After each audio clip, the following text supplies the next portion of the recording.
Finally, my favorite comedian not from Kansas, Bill Burr, gets his own movie. Not just the lead, but he's also directing in Old Dads. Yes, the continuation formula of Dirty Grandpa, Bad Moms, Good Boys brings you Old Dads, a Netflix original from Miramax. Unfortunately, did not get to go to the theaters. I was really hoping Bill could get that vehicle going, prove some box office receipts, but hey, this is the times. And in fact, even on his podcast, he was afraid to actually promote the movie. And that makes me feel kind of sad about the whole industry. Oh yeah, you had to be a team player. You can't say your directorial debut leading role is coming to Netflix tomorrow. You couldn't say that on the podcast yesterday. Why? Because you thought you were going to get a Marvel role? Where you're going to be the next Flash? In Old Dads, Bill plays the role of Jack, a 51-year-old married dad with a young son and another kid on the way. Him and his two buddies have just sold their throwback jersey factory and now have to deal with modern company dynamics. They have to put up with a douchey Zoomer boss. They're tasked with recruiting a hermit to be the next spokesperson. Oh, he drops the C word over at the, quasi-kindergarten private school? There's a little too many different plot threads here. Is this now we have to go recruit the guy to be, convince him to be their spokesperson, only that gets resolved quickly. Oh, do we have to put up with the teacher? No, well, that kind of gets resolved. Is this a guy's trip to almost Las Vegas? But no, we do that too late in the movie.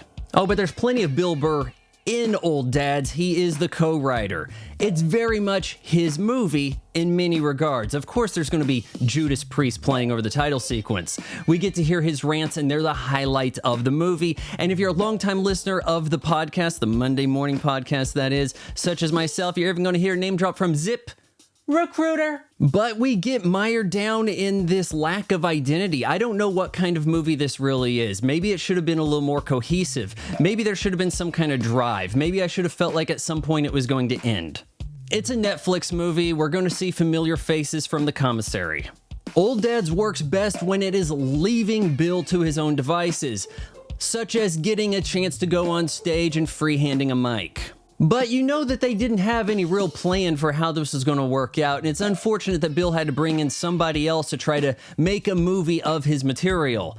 Oh yeah, we're going to go to a strip club because Cody Renee Cameron is in the credits, and we know she has a cotton allergy.